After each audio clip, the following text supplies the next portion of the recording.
So good morning students. Today we are going to discuss about nucleophilic substitution reactions.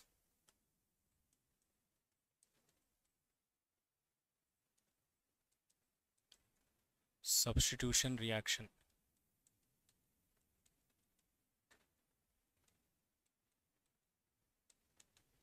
Nucleophilic substitution reaction nucleophilic ప్రతిక్షేపణ చర్యలు అని కూడా అనొచ్చు వీటిని.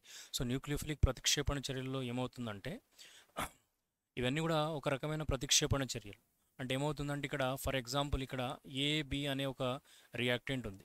ఏబి అనేది ఒకవేళ సితో రియాక్ట్ అవుతే ఏమవుతుందంటే ఇక్కడ ఏసి ప్లస్ బి అనేది ఏర్పడుతుంది ఇక్కడ. సో ఏమవుతుంది ఇక్కడ B get replaced with which one see here. So B is getting replaced with C. So this type of reactions are called as substitution reaction. ప్రతిక్షేపణ చర్యలు అని పిలుస్తాం. అంటే ఒక అణువు ఇంకొక అణువు ద్వారా లేదా ఒక పరమాణువు లేదంటే ఒక ion get replaced with another atom or ion. This type of reactions are called as substitution reaction. And here nucleophilic means nucleophile అనేది ప్రతిక్షేపణ చర్యను ప్రారంభిస్తుంది. So the initiation of substitution reaction made by nucleophile, that's why this type of reactions are called as nucleophilic substitution reaction. So if a substitution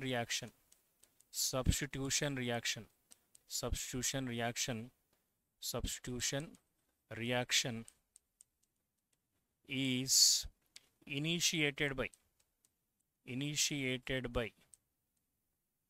initiated by nucleophile,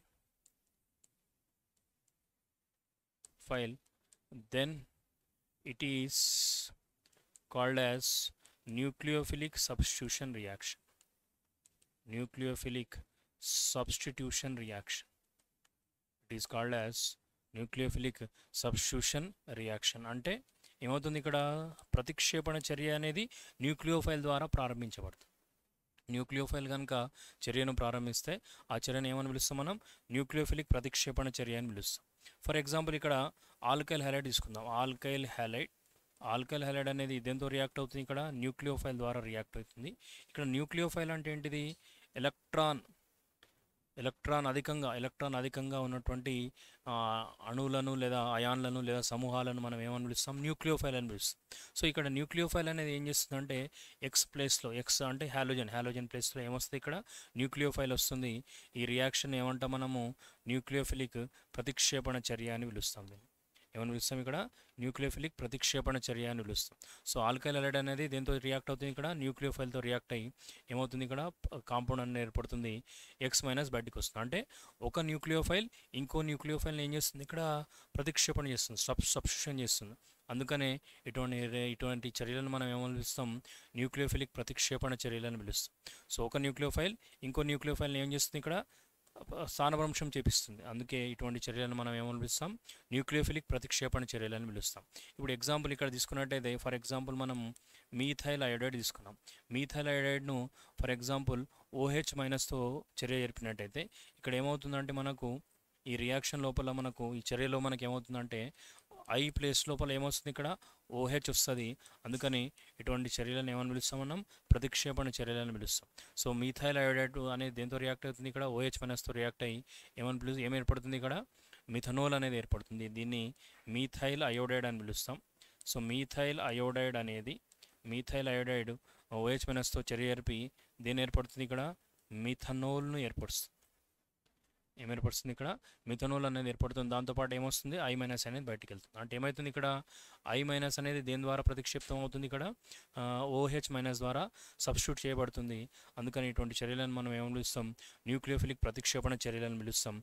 ఇక్కడ order of reactivity తీసుకున్నట్టయితే మనం order of reactivity తీసుకున్నట్టయితే ఏమవుతుంది? మనకు alkyl halide లోపల order or reactivity ఏమొస్తుందంటే alkyl iodide greater than alkyl bromide greater than alkyl chloride greater than alkyl fluoride. So order of reactivity అంటే ఏవి ఎక్కువ రియాక్టివ్ ఉంటాయి? ఇక్కడ ఆల్కైల్ అయోడైడ్ అనేది ఎక్కువ చర్యాశీలత దాన్ని ఎక్కువ ఉంటుంది అనమాట.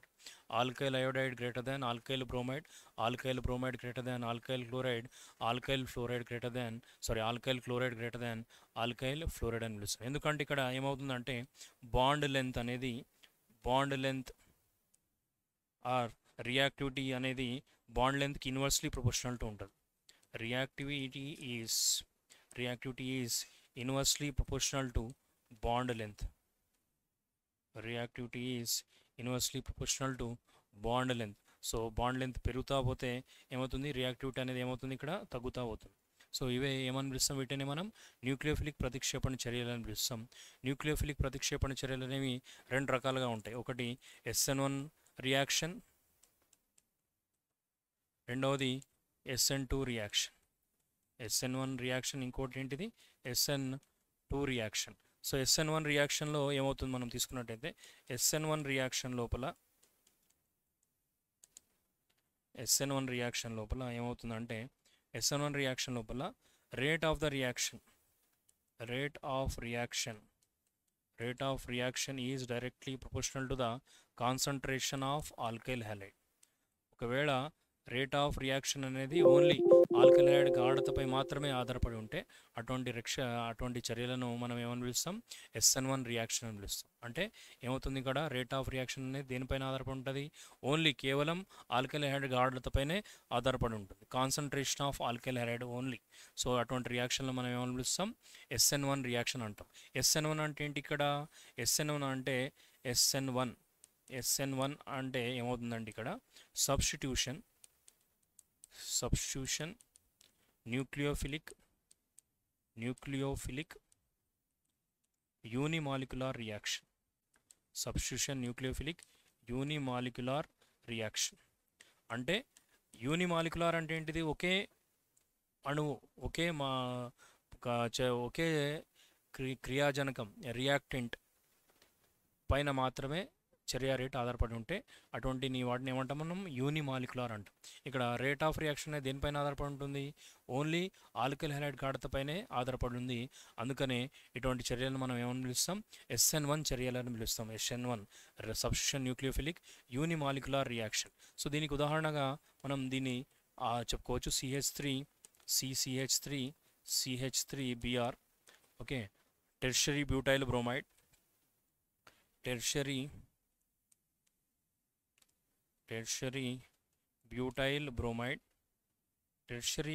బ్రోమైడ్ అనేది న్యూక్లియోఫైల్తో OH- అయాన్తో ఇక్కడ చర్యలో పాల్గొని మనకి ఏమవుతుందంటే ఇక్కడ రెండు రకాల ఉత్పన్నాలు అనేవి ఏర్పడతాయి. ఇక్కడ అవి ఏంటి అంటే రెండు ఒకదానికొకటి ఏంటి అంటే మిర్రర్ ఇమేజెస్ లాంటివి ఏర్పడతాయి. సో దీంతో పాటు ఏమవుతుందంటే OH CH3 ఏమేర్పడుతుంది, ఇక్కడ రెసిమిక్ మిక్చర్ అనేది ఏర్పడుతుంది ఇక్కడ. సో ఏమవుతుంది, ఈ యొక్క చర్యా విధానాన్ని మనం తీసుకున్నట్టయితే, so in the presence of polar solvent అనేది యూజ్ చేస్తాం ఇక్కడ. So in the presence of polar solvent సమక్షంలో ఈ చర్య అనేది జరుగుతుంది మనకి ఇక్కడ. సో ఈ చర్య యొక్క చర్యా విధానం కనుక తీసుకున్నట్టయితే, మెకానిజం కనుక తీసుకున్నట్టయితే, ఇందులో ఈ చర్య అనేది రెండు స్టెప్లలో జరుగుతుంది. It take place in 2 steps. రెండు దశల్లో చర్య అనేది జరుగుతుంది. సో మొదటి దశ లోపల ఏమవుతుందంటే, ఇన్ స్టెప్ వన్ లోపల ఏమవుతుందంటే, ఆల్కైల్ హ్యాలైడ్ పైన alkyl halide tertiary butyl bromide అనేది ఇక్కడ ఏమవుతుందంటే అయనీకరణం చెందుతుంది. This is a slow step and rate determining step. Slow step and rate determining step. So slow step లోపల ఏమవుతుందంటే ఇక్కడ ఈ Br- అనేది ఇది అయనీకరణం చెంది ఈ బాండ్ మొత్తం ఎలక్ట్రాన్లతో సహా Br అనేది బయటికి వెళ్ళిపోతుంది. దీనివల్ల మనకి ఏమవుతుందంటే కార్బోక్యాటయాన్ అనేది ఏర్పడుతుంది ఇక్కడ కార్బోక్యాటయాన్ అనేది ఏర్పడుతుంది. దాంతోపాటు వెళ్ళిపోతుంది ఇక్కడ Br- అనేది వెళ్ళిపోతుంది బయటికి. సో Br- అనేది వెళ్ళిపోతుంది. దీన్నే మనం ఏమంటాం, కార్బోక్యాటయాన్ అని పిలుస్తాం. ఇక్కడ. సో ఈ కార్బోక్యాటయాన్ అనేది స్టెప్ 2 లోపల స్టెప్ 2 లోపల ఏమవుతుందంటే కార్బోక్యాటైన్ పైన ఇది ట్రైగోనల్ బైపిరమిడల్ షేప్ కలిగి ఉండడం ట్రైగోనల్ ప్లేనార్ షేప్ కలిగి ఉండడం వలన ఏమవుతుందంటే ఈ యొక్క కార్బోక్యాటైన్ పైన న్యూక్లియోఫైల్ అనేది రెండు వైపుల నుండి దాడి చేయగలుగుతుంది. ఈ OH పైన రెండు వైపుల నుంచి దాడి చేస్తుంది. సో రెండు వైపుల నుంచి దాడి చేయడం వలన మనకు రెండు రకాల ఉత్పన్నాలు ఏర్పడతాయి. ఇక్కడ ఒకటి OH ఫ్రంట్ సైడ్ నుంచి అటాక్ చేయడం వల్ల ఇదొకటి, ఇంకోటి బ్యాక్ సైడ్ నుంచి అటాక్ చేయడం వలన రెండు రకాల ప్రోడక్ట్లు అనేవి ఏర్పడతాయి ఇక్కడ. సో ఇక్కడ ఏమవుతుందంటే ఫ్రంట్ సైడ్ నుంచి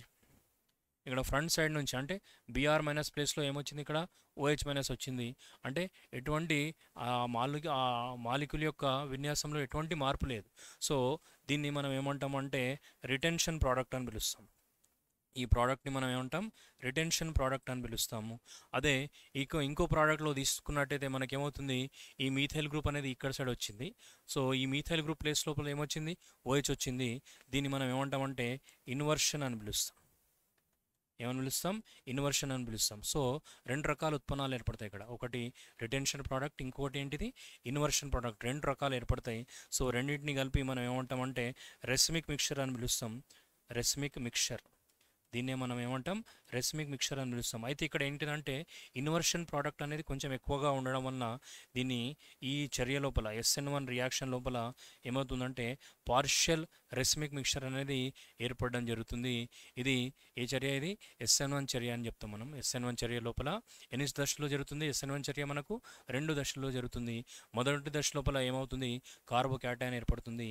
ఈ కార్బోక్యాటైన్ ఏర్పడే చర్య అనేది ఏంది, slow step and rate determining step. అంటే ఏ ఆల్కైల్ హైడ్రైడ్ అయితే మోర్ స్టేబుల్ కార్బోక్యాటైన్ని ఫామ్ చేస్తుందో అవన్నీ కూడా ఏ చర్య లోపల పాల్గొంటాయి, SN1 చర్య లోపల పాల్గొంటాయి.